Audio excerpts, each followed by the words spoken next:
Thomas and the Trucks. Thomas used to grumble in the shed at night. "I'm tired of pushing coaches. I want to see the world."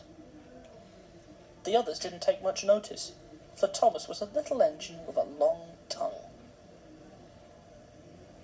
But one night Edward came to the shed. He was a kind little engine and felt sorry for Thomas. "I've got some trucks to take home tomorrow," he told him. "If you take them instead, I'll push coaches in the yard." "Thank you," said Thomas. "That will be nice." So they asked their drivers next morning, and when they said yes, Thomas ran off happily to find the trucks. Now trucks are silly and noisy. They talk a lot and don't attend to what they are doing. They don't listen to their engine, and when he stops, they bump into each other screaming, "Oh, oh, oh, oh, whatever is happening?" And I'm sorry to say, they play tricks on an engine who is not used to them. Edward knew all about trucks. He warned Thomas to be careful, but Thomas was too excited to listen.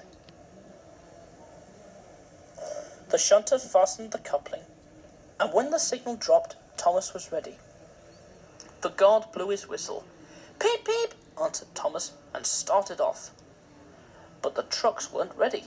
"Oh, oh, oh," they screamed as their couplings tightened. "Wait, Thomas, wait." But Thomas wouldn't wait. Come on, he puffed, and the trucks grumbled slowly out of the siding onto the main line. Thomas was happy.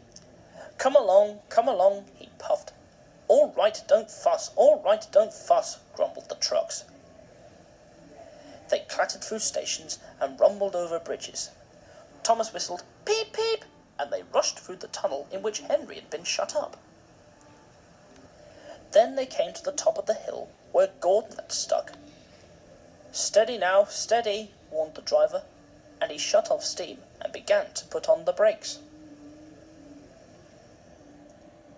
We're stopping, called Thomas. No, answered the trucks and bumped into each other. Go on! And before his driver could stop them, they had pushed Thomas down the hill and were rattling and laughing behind him. Poor Thomas tried hard to stop them from making him go too fast.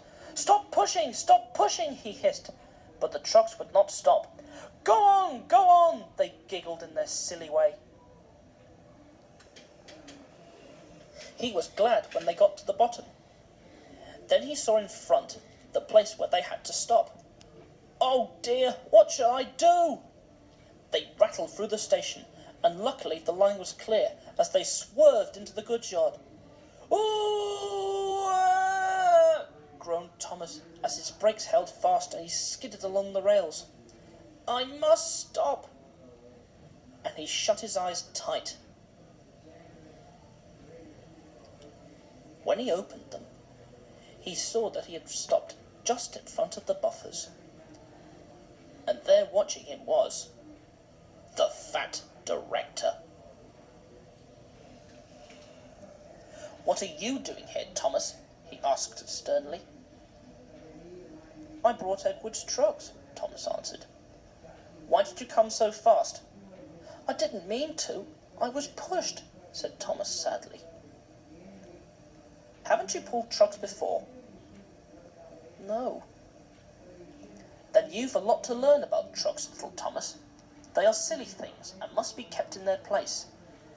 After pushing them about here for a few weeks, you'll know almost as much about them as Edward.